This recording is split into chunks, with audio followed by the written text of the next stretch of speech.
The Guardians of the Galaxy will finally be back in action in July. 3 years after Avengers Endgame, the galaxy's craziest heroes celebrate their comeback in Thor: Love and Thunder. But this shall not be the end of their cinema career. Peter, Gamora, Drex, Rocket, Groot, Mentis and Nebular will get their last solo film in May 2023 for a conclusion. Only 1 year remains until then, and there are already a few rumors surrounding the cast and the story. We have taken a look at all the facts and theories and then decided to summarize them for everyone here. So if you're interested, keep on watching.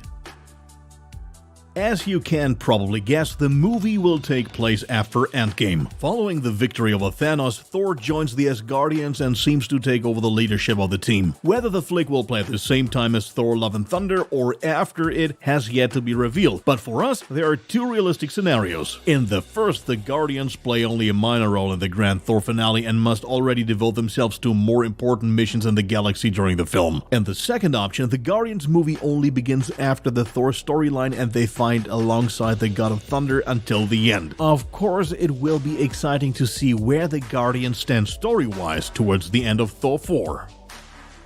There have already been a few announcements regarding the cast and which characters will appear in the new movie. They're not only old familiar faces, but also a few newcomers.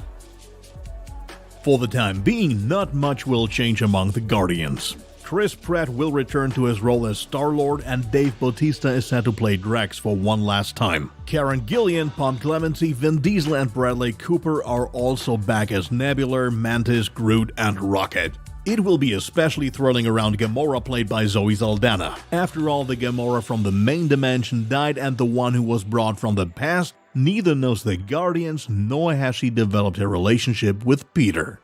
It has also been confirmed that the Ravagers are coming back. At the end of the last part, they bid Yondu Udonda a dignified farewell after his heroic death. For this, Sean Gunn will slip back into the role of Kraglin. Who knows, he might be in charge of his own ship by now. Who definitely has his own crew though is Sylvester Stallone as Stakar Ogord, known in the comics as Starhawk. We were already able to see him in Volume 2. It was him after all who granted Yondu absolution after his death and to be buried with full honors in space.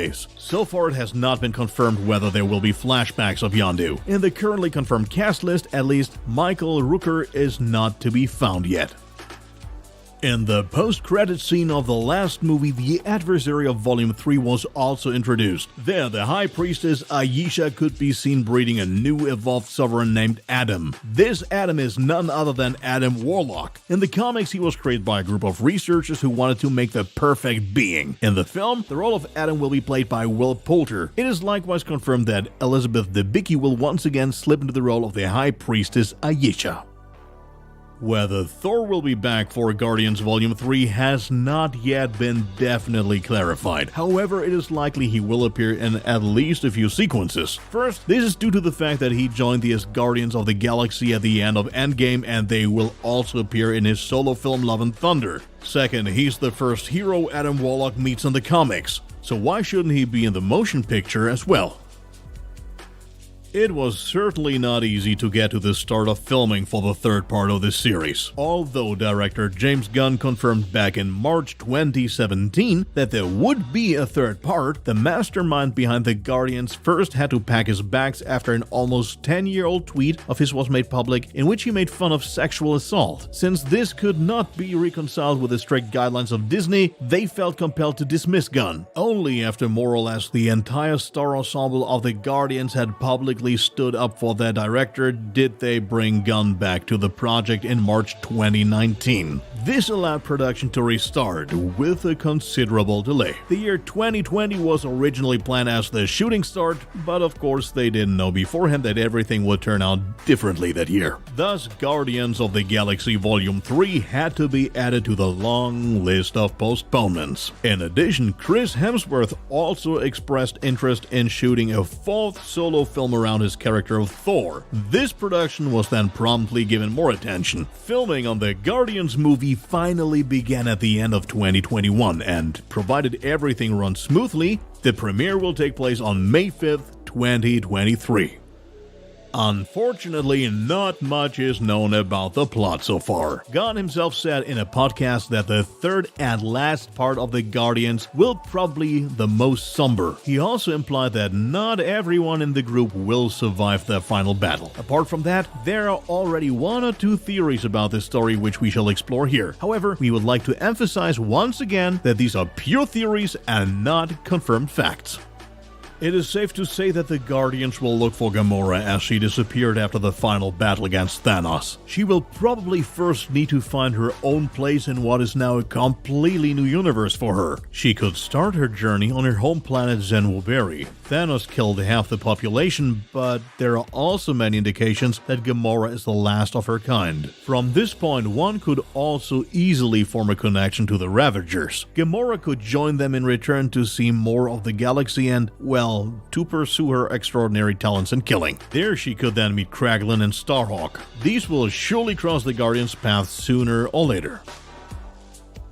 As mentioned at the beginning, Adam Warlock was created in the comics by researchers from Earth. Immediately after his awakening, he meets Thor and is fought by him after he tries to mate with Lady Sif. However, Adam Warlock is not evil, but similar to Vision, a being who has yet to find his place in the universe. This task, which he lacked at the beginning of the comics, might eventually be easily given to him in the film, namely revenge against the Guardians of the Galaxy. But in the end, he could also choose to take a completely different path. In the comics, he ultimately joins the Guardians to protect the universe and to rebuild it after a terrible catastrophe. That this becomes a reality at the end of the movie is actually quite realistic. It's clear that the Guardians will regroup, and as Gunn said, not everyone necessarily has to survive. That leaves us with the question, who might die? The most likely scenario for us is the death of Drex. The actor has recently fallen out with Disney and has long announced that this will be his final Marvel film. Well, that makes it very easy to simply let the character die. However, other deaths cannot be excluded. For instance, Peter could sacrifice himself for Gamora if she were to be in danger again. Also, the possibility of Rocket dying cannot be ruled out. Indeed, James Gunn recently stated that he put all of himself into the role of Rocket, and thus with his departure from the franchise, his character dies as well. No matter who or whether someone even dies, we will surely have tears running down our faces with the end of Guardians of the Galaxy. This was our preview of Guardians of the Galaxy Volume 3. Even though not much is known right now, we hope we were able to give you a decent overview. What are your thoughts? Who else would you love to see in the movie, or how do you envision the story? Let us know in the comments below, and if you liked this video, don't forget to give it a thumbs up. See you next time!